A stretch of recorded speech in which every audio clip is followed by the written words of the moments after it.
not about washing the dirt on your skin, but a certain purification on a deeper level happens.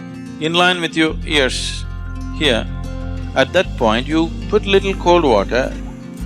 Once your cellular structure is charged with energy, it will remain youthful for a very, very long time.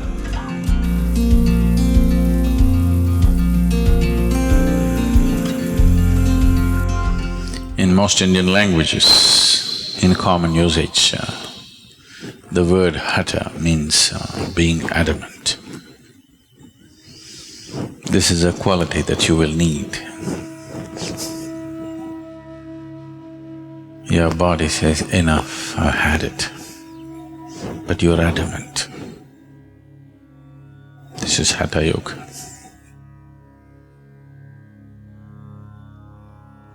Your mind says, I give up, I can't do this anymore.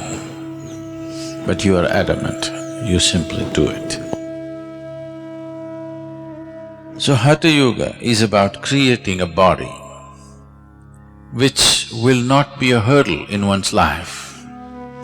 It will become a stepping stone, but not a hurdle, not a roadblock in one's progress of blossoming into his ultimate possibility.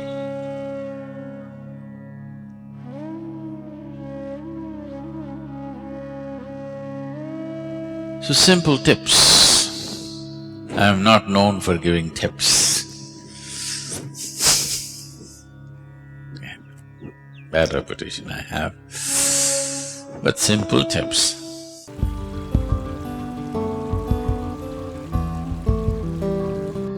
In the yogic culture, a shower, there was no shower. Bath always meant dip in the river.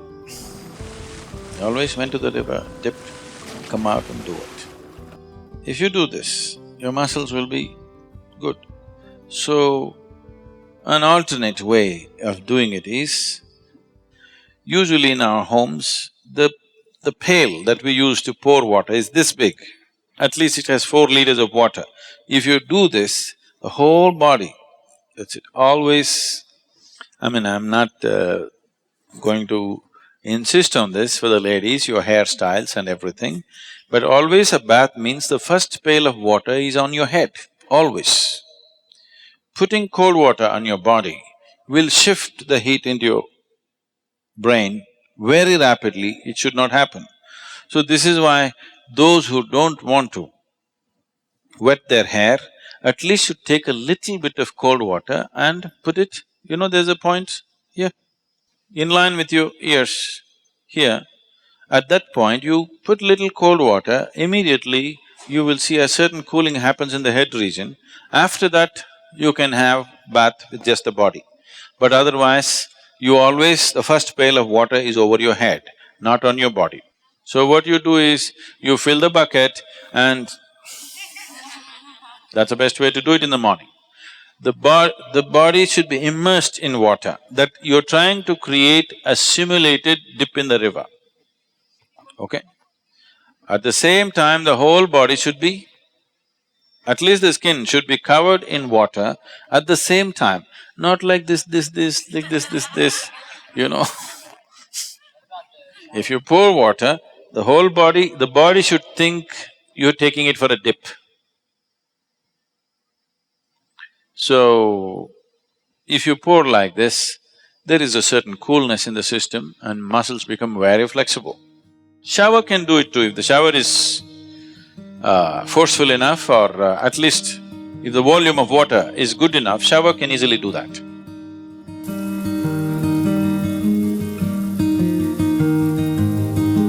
It's always best that we use water which is little cooler than the room temperature. Just a certain volume of water to flow over you, or to be immersed in a water which is cooler than room temperature. Because if this happens, one thing that happens on the surface is the cells, the epithelial cells will contract. When they contract, they open up all the pores. the pores between the cells will open up. The cells themselves have pores. We don't want that to open. That will open if you put it in warm water. If you dip your body in a hot water tub, the cells will open up and take in water. That is not always a good thing to do. You put the body in cold water, the cells will contract, the in-between spaces will open, and that's important for practicing yoga. Because we want the cellular structure of the body to be charged with a different dimension of energy.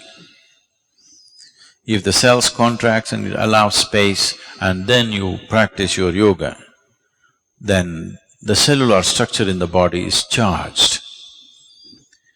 Why one person seems to be far more alive than the other is essentially because of this. And once your cellular structure is charged with energy, it will remain youthful for a very, very long time. When people are thinking, why the old bugger is still not dead, you still feeling like you're 25.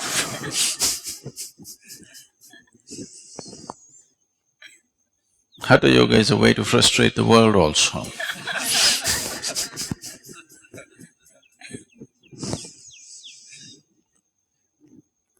So, water which is cooler than the room temperature, in India, it is in South India at least, it's not so much of a problem. The water is always in that temperature, ideal place.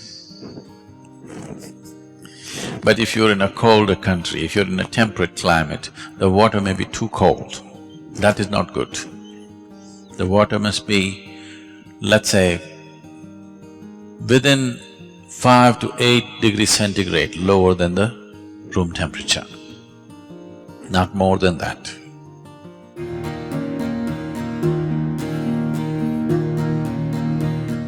So if you have a tendency to catch cold initially, first couple of weeks, you put a spoon of eucalyptus oil in the water, cold water, and pour it over you.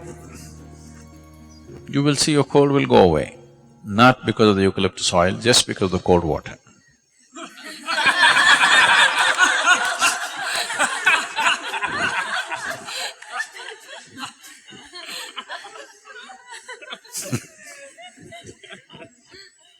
If you have an infection and something else where excess mucus is being generated, that needs to be treated differently. But as I said, the water should be just somewhere 5 to 8 degrees below room temperature, not an excessively cold water, no.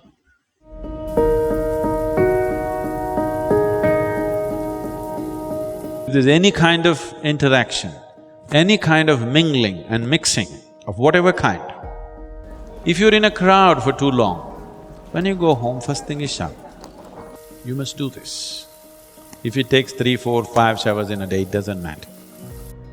For a sadhaka, it's good to shower many times a day. You shouldn't overdo it. But there were times when I used to shower minimum 5 to 7 times a day. Now it's come down to maybe 2 definitely, sometimes 3. 2 is a must for you. More is good. Any kind of physical contact happens with somebody, a period of more than, let's say, 6 minutes, if you're even holding somebody's hand, before you do yoga, it's best that you have a shower. This is not a cleansing thing. We are not trying to clean the body, that's not the point. It's not because somebody is impure, you're trying to clean your body. Yoga is a way of organizing your energies into an individual. So if any kind of transaction happen too much, if I come and sit in a program, I'm not even physically touching anybody, if I sit in a program for 2-3 hours, first thing is shower. Because just the interaction creates a certain amount of… the integrity of your energy becomes little loose. So at any time, First thing when you go home, shower. Shower need not mean soap, shampoo, this, that. A bucket full of water, boom. Just water flowing over, it purifies. How does water purify? Without washing and scrubbing? Not like that. You know, in nuclear reactors, they're using certain metals, particularly metals like titanium and even platinum and few other things. If they want to purify these metals, they want metals in the purest form. In the normal laboratory process, they can only purify to a certain point, beyond that they're not able to purify. So what they do is, you make a rod of this metal and make another ring. Just move it up and down without touching. Just do this. You will see the metals will get purified. So 72% of your body is water. You just throw water over this, there is a certain purification. Not about washing the dirt on your skin, that is anyway there, that's a different thing. But a certain purification on a deeper level happens, just allowing water to flow over you. Have you seen, suppose you are very tense on a particular day, when you go and stand under the shower, you don't want to come out, you want to just stay there for some time. Those 3 minutes or 5 minutes in the shower hasn't solved any problem in your life, but when you come out, it looks like it's gone. You're like born fresh. Have you noticed this? You feel it's all gone because all that's happening is, this is largely 2/3 of it is water. If just water flows on this, certain things will change.